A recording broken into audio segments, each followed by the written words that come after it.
बिस्मिल्लाहिर्रहमानिर्रहीम। नाज़रीन अस्सलाम वालेकुम। मैं हूं आपका मेज़बान साबिर शाकिर, वफाकी दारुल हुकूमत इस्लामाबाद से कुछ ताज़ा तरीन खबरें, कुछ अहम तरीन इत्तलाआत। इस्लामाबाद का मौसम काफ़ी गर्मा गर्म रहा जी कल, क्योंकि वफाकी वज़ीर दाखिला राना सनाउल्लाह साहब को गिरफ्तार करने के लिए एक भरपूर कोशिश की गई और हिम्मत दिखाई पंजाब गवर्नमेंट ने। असल जो बात है कि वो हिम्मत दिखाई, पहले सिर्फ कहा जा रहा था, मुकदमात दर्ज थे और अदालतों से वारंट गिरफ्तारी इशू हो गए, अदालतों ने वारंट गिरफ्तारी इशू किए और जब अदालत ने वारंट गिरफ्तारी इशू किए तो उसके बाद, क्योंकि अदालत का हुक्म था कि राना सनाउल्लाह को गिरफ्तार करके अदालत में पेश किया जाए, और उसके बाद ज्यादा था यही कहा था ये बस ठीक है कागजी कार्रवाई की गई है और कागजी कार्रवाई के बाद खामोशी। लेकिन कल हुआ ये कि फिर पूछा गया और पहुंची एंटी करप्शन की टीम रावलपिंडी से इस्लामाबाद और उन्होंने इम्प्लीमेंट करने की कोशिश की। राना साहब की गिरफ्तारी के लिए वो आए थे, वजीर दाखिला की गिरफ्तारी के लिए उनके घर, और उसके बाद पुलिस स्टेशन गए कि जनाब इस पे इम्प्लीमेंट करवाएं इस ऑर्डर को, लेकिन इस्लामाबाद पुलिस ने जाहिर नहीं किया ताउन।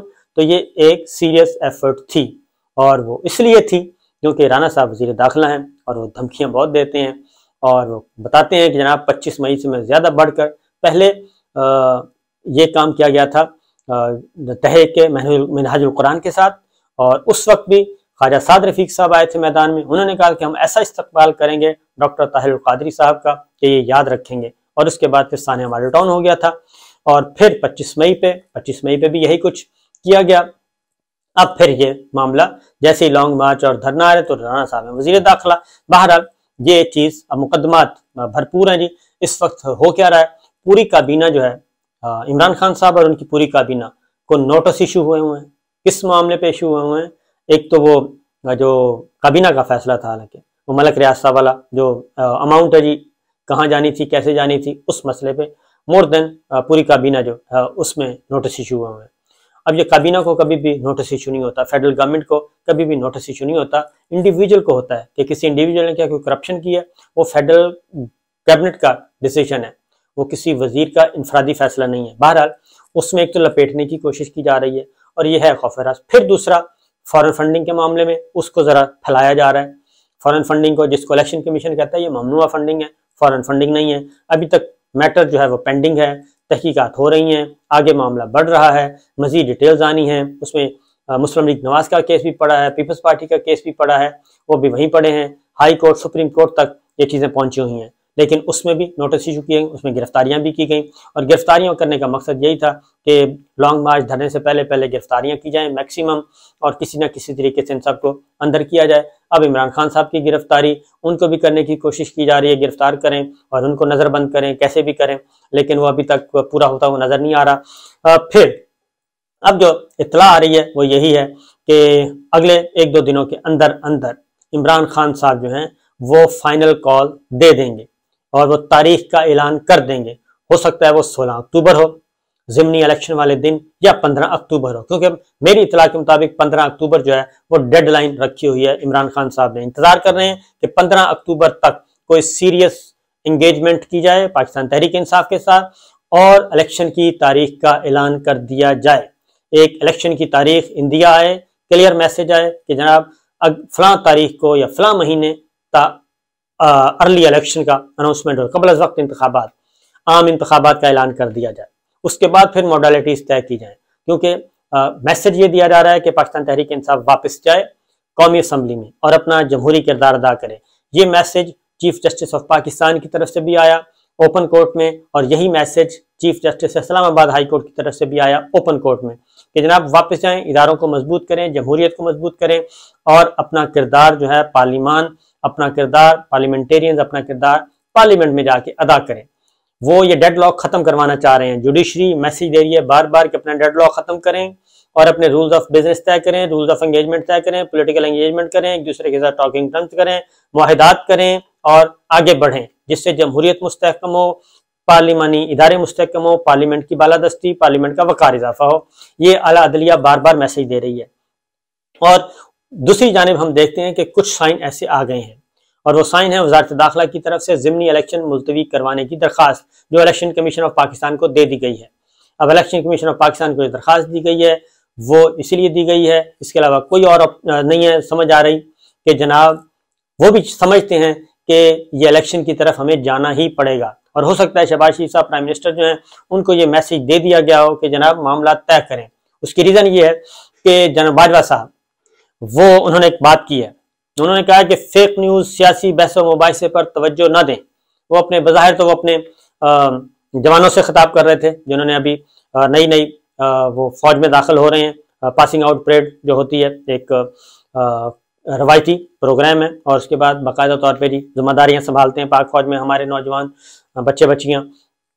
फेक न्यूज़, सियासी बहस व मुबाहिसे पर तवज्जो न दें, क्योंकि इसका मतलब ये है कि ये चीज़ इफेक्ट कर रही है ये, क्योंकि सोशल मीडिया का ज़माना है, डिजिटल मीडिया का ज़माना है, इंफॉर्मेशन का ज़माना है। आप किसी इंफॉर्मेशन को नहीं रोक सकते, आप किसी नैरेटिव को नहीं रोक सकते। आप पॉसिबल नहीं है कि आप वो पुराने ज़माने का पे वापस चले जाएं और आप कहें कि जो बात होगी, अब तो पूरी दुनिया में कहीं भी बात होती है विद इन नो टाइम वो हर यूनिट तक पहुंच जाती है कि जनाब क्या चल रहा है। तो इसलिए फेक न्यूज़, सियासी बहस व मुबाहिसे पर तवज्जो ना दें। तो ये उसी सूरत में हो सकता है कि वो वजूहात ख़त्म कर दी जाएं कि फेक न्यूज़ की नौबत ही ना आए और सियासी बहस व मुबाहिसे की नौबत ही ना आए। ये वो वजूहात ख़त्म कर देनी चाहिए, वो बुनियादें ख़त्म कर देनी चाहिए और ये है जिम्मेदारी लीडरशिप की। नंबर आगे वो कहते हैं जी कि अवाम की मदद से किसी भी मुल्क, ग्रुप या जत्थे को मुल्क गैर मुस्तहकम करने नहीं देगी पाक फौज जो है।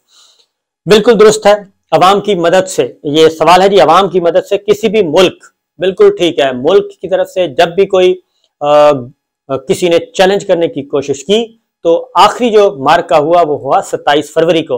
तो 27 फरवरी को देखा कि पूरी कौम जो है वो शीशा पिलाई हुई दीवार थी, क्योंकि उस वक्त दुश्मन जो था वो बड़ा वाज़ेह था और वो हकीकी दुश्मन था और हकीकी दुश्मन से हमारी मुसल्लह अफवाज टकरा रही थी। और फिर देखा हमने कि अभिनंदन को किसी और ने गिरफ्तार नहीं किया था, अभिनंदन को गिरफ्तार करने वाले हमारे देहाती थे।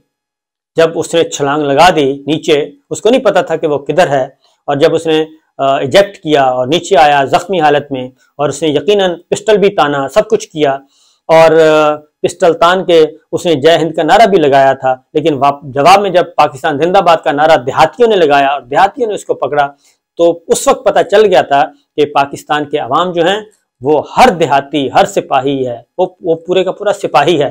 किसी की उन्होंने कहीं से उनको हिदायत नहीं आ रही थी, उनका ऊपर कोई कमांडर नहीं था, जो देहाती थे, लेकिन उनको पता था कि ये दुश्मन है और उन्होंने दुश्मन को पकड़ के हवाले किया और उसकी जान जो है हमारी मुसल्लह अफवाज के जवानों ने बचाई थी, हमारे दुश्मन के पायलट को। ये बात है जी। तो लिहाजा अवाम की मदद, अवाम उस वक्त खड़े होते हैं जब आप दुश्मन से टकरा रहे हो। तो अवाम की इस वक्त कसीर तादाद क्या कह रही है, ये जरा सोचें कि अवाम की कसीर तादाद, ताज़ा तरीन सर्वे आया है, ताज़ा तरीन सर्वे में भी पाकिस्तान के अवाम जो हैं वो इंतखाबात मांग रहे हैं, इलेक्शन मांग रहे हैं।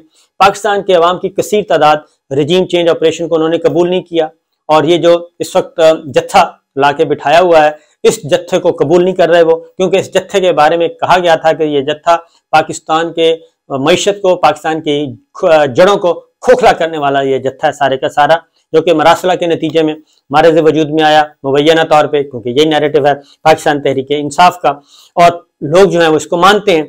लिहाजा ये ज़रूरी है जनाब कि अवाम की मदद से किसी भी मुल्क, बिल्कुल अगर आप अवाम के सामने अवाम की ख्वाहिशात को आप मद्देनजर रखेंगे तो फिर बड़े से बड़ी कामयाबी जो है वो हमारा मुकद्दर चूमेगी। और 20-22 साल दहशतगर्दी के खिलाफ जंग में पाकिस्तान के अवाम ने क्या क्या सौबतें बर्दाश्त नहीं की।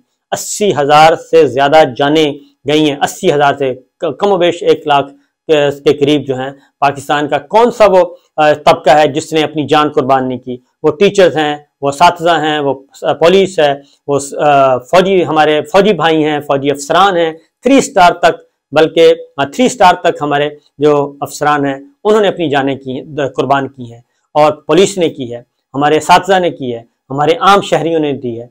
कौन सा वो शोबा है जिसने नहीं दी? तो हमारे घर हुए, हिजरत करना पड़ी हमारे खैबर पख्तूनख्वा बलूचिस्तान से, बहुत बड़ी आबादी को हिजरत करना पड़ी, खैमों में रहना पड़ा, तो बहुत सारी कुर्बानियां दी, इसलिए कि दुश्मन जो है वो बड़ा क्लियर था और दुश्मन के मुकाबले में पाकिस्तानी कौम मुत्तहिद थी। लेकिन अगर अंदर से ही हम पोलराइजेशन का अमल शुरू कर दें और अपनी कही हुई बातों को नफी करना शुरू कर दें और फिर इस तरह का से एक ब्लंटली ये करें और फिर उसमें आ जाए तो उसमें फिर मसाइल पैदा होते हैं। तो ये भी सोचना चाहिए हमारी लीडरशिप को, वो सिविल लीडरशिप है या वो मिलिट्री लीडरशिप है, जुडिशियल लीडरशिप, सबको सोचना चाहिए। और उसके बाद अगला जो पैगाम था वो ये था जी, आपने हमेशा जमहूरी इदारों की हिफाजत करना है, मुल्क आइन का तहफ़्फ़ुज़ जान से बढ़कर करना है, मुल्क और आइन का तहफ़्फ़ुज़ जान से बढ़कर करना है। तो ये बिल्कुल जनाब तमाम जो जवान हैं सब हैं, ये बिल्कुल ऐसा ही होता है, कभी भी ऐसा नहीं हुआ। तो ये जब तक ऊपर से ये मैसेज नीचे नहीं जाएगा, तो ऊपर से जाना चाहिए मैसेज नीचे कि जनाब हम बिल्कुल मुल्क के साथ खड़े हैं, आइन के साथ खड़े हैं, जमहूरी इदारों के साथ खड़े हैं, पार्लियामान के साथ खड़े हैं, हम किसी का हिस्सा नहीं है। जब जो ऊपर से मैसेज जाएगा नीचे तक तो उसका इम्पैक्ट भी होगा, उसके असरात भी होंगे, उसका पॉजिटिव रिजल्ट आएगा। तो ये सारी चीजें जी इसी तरीके से करनी होंगी। और वापस आते हैं जी वही जो लॉन्ग मार्च का ऐलान 16 अक्टूबर का तारीख। तो ये सारी चीजें, सर्वे जो आ रहा है जी, इलेक्शन 2/3 अक्सरियत इस वक्त पाकिस्तान की आवाम जो है वो चाहती है कि फौरी इलेक्शन हो, और जब वो चाहते हैं कि फौरी इलेक्शन हो तो फिर फौरी इलेक्शन हो जाने चाहिए, क्योंकि एक गलत फैसला हुआ और वो गलत फैसले को कबूल नहीं किया पाकिस्तान की आवाम ने, और जब वो कबूल नहीं किया तो उसको सही करने का वक्त आ चुका है, उसको कर देना चाहिए। और उसके बाद ही सर्वे में इमरान खान साहब के साथ लोग अभी भी खड़े हैं, इमरान खान साहब के साथ खड़े हैं, सर्वे में वाज़ेह तौर पे कहा गया है। फिर एक और अच्छी खबर है, और वो खबर का जरा डीकोड करने की कोशिश की जा रही है कि आसिफ अली जरदारी साहब की तबीयत बेहतर हो रही है। और सुना है कि आसिफ अली जरदारी साहब की तबीयत खराब भी थी, और फिर दरमियान में आया कि फेफड़ों में पानी आ गया, फिर उन्होंने बाहर जाना था दुबई, लेकिन वह रुक गए हैं। बिलावल भुट्टो की तरफ से कहा गया है कि उनकी खबर सेहत बेहतर है, वो जल्द घर मुंतकिल हो जाएंगे। लेकिन एक और भी हमारे पास खबर है, और वो ये है कि जरदारी साहब की और नवाज शरीफ साहब के दरमियान कुछ सुलह सफाई की भी कोशिश की जा रही है। कोई थोड़ा सा मामला था अपॉइंटमेंट के मामले में, और अपॉइंटमेंट के मामले में मामला अब शायद कोई कहते हैं जी बेहतर होने वाले हैं। बहरहाल ये देखना पड़ेगा, और जब अभी इसके बारे में वो खबर वाज़ेह तौर पे निकलेगी बाहर तो तब हम कोई बता सकेंगे। लेकिन आसिफ अली जरदारी साहब की तबीयत की बहाली जो है वो भी अज खुद एक अच्छी खबर है, पॉलिटिकली भी, क्योंकि ये कुछ दिन पहले तक ये था कि शायद जरदारी साहब भी दुबई जाएंगे। बहरहाल, और दूसरा जी इमरान खान साहब का हेलीकॉप्टर जो है वो एक बार फिर खराब हुआ है। ये एक अलार्मिंग सिचुएशन है, ये तीसरी दफा हो चुका है, हंगामी लैंडिंग करना पड़ी, वो महफूज रहे। उसके बाद वो देहात में बच्चे खेल रहे थे कि उनसे घुल मिल गए, उनसे गपशप लगाई, अपने ऑटोग्राफ दिए, सब कुछ दिया, और उसके बाद फिर वो बाई रोड जो आ गए वापस पहुंचे अपने बनीगाला में। तो ये है सूरत हाल जी। तो मेरा ख्याल है कि कशीदगी को ख़त्म करने के लिए ये राणा साहब की तरफ बढ़ रहे हैं, गिरफ्तार नहीं हो सके। उन्होंने अपना स्टेटमेंट भी सबमिट करवा दिया वापस जाके कि पुलिस ने ताबून नहीं किया, हम कोर्ट ऑर्डर के मुताबिक गए थे। वो पूरा एक स्टेटमेंट अपना जो है जवाब दाखिल करवा दिया है मुतल्लिका अदालत में। तो देखते हैं क्या होता है। कशीदगी नहीं बढ़नी चाहिए, एक बार फिर कह रहा हूँ। इजाज़त दीजिए, अल्लाह हाफ़िज़।